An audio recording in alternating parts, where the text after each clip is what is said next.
Hi friends, welcome to Annie's paradise. மங்களகரமாக இந்த பூ வாசலில் நிற்கிறது ரொம்ப அழகாக இருக்குல்ல. இதுதான் என்னோட ஒரு வீக்கெண்ட் மார்னிங் ரொட்டீன். ரோஜா எல்லாம் பூத்ததுக்கப்புறமா அந்த பூக்களை எல்லாம் கட் பண்ணி எடுத்துடணும். அப்போ தான் புதிய தளிர் வந்து நிறைய முட்டுக்கள் வச்சு பூ பூக்கும். ஆனால் இந்த பூவை வெட்டுறது மட்டும் எனக்கு பிடிக்கவே பிடிக்காது. அந்த பூ ட்ரை ஆகிற வரைக்கும் நான் வெயிட் பண்ணுவேன்.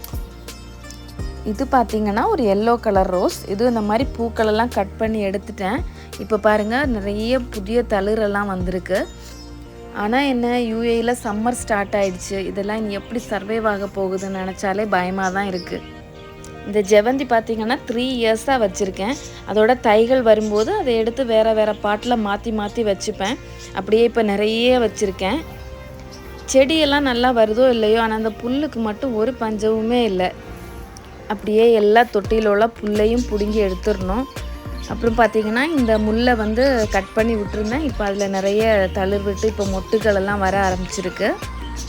டைம் இன்னும் 8 கூட ஆகலை. அதுக்குள்ளே நம்ம சூரியன் அனலை பறக்க விட்டுட்ருக்காரு. இந்த பாட்டை பாருங்களேன், செடியை விட புல் தான் அதிகமாக இருக்குது. இது வந்து ஒரு எல்லோ கலர் ஜெவந்தி. அப்படியே ஒரு வழியாக இந்த சைடு உள்ள பாட்ஸ் எல்லாம் க்ளீன் பண்ணிட்டேன்.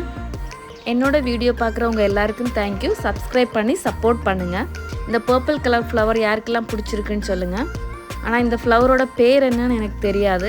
இந்த யூஏயில் வந்து சம்மரில் இது நல்லாவே சர்வைவ் ஆகும். நல்ல வெயில் வேணும் இந்த செடிக்கு. அழகாக அப்படியே சீரியல் லைட் போட்ட மாதிரி அப்படியே பூத்து நிற்கும். இந்த 10 மணி பூ ஒரு 4-5 கலரில் வச்சுருக்கேன். ஒரு 9 o'clock மேலே பார்த்தாச்சுன்னா ரொம்ப அழகாக பூத்து நிற்கும். இதுவும் அப்படி தான். செடியை விட நிறையவே புல் முளைச்சிருக்கு. அப்படியே எல்லாத்தையும் க்ளீன் பண்ணியாச்சு இன்றைக்கி. அப்படியே இந்த பாட்டெல்லாம் அப்படியே க்ளீன் பண்ணி முடிச்சாச்சு. பாருங்கள், இந்த பூக்களெல்லாம் அழகாக இப்போ விரிய தொடங்குது. இன்னும் கொஞ்சம் நேரம் கூட கழித்து பார்த்தோன்னா ரொம்ப அழகாக இருக்கும் இந்த இடமே. இந்த 10 மணி பூவில் எந்த கலர் உங்களுக்கு ரொம்ப பிடிச்சிருக்குன்னு கமெண்ட் பண்ணுங்கள்.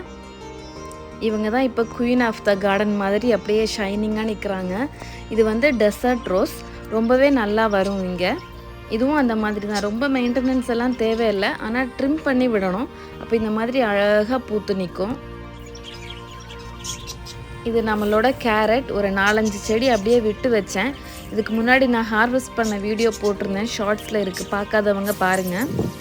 அப்புறம் அப்படியே செடிகளுக்கெல்லாம் தண்ணி நனைச்சாச்சு.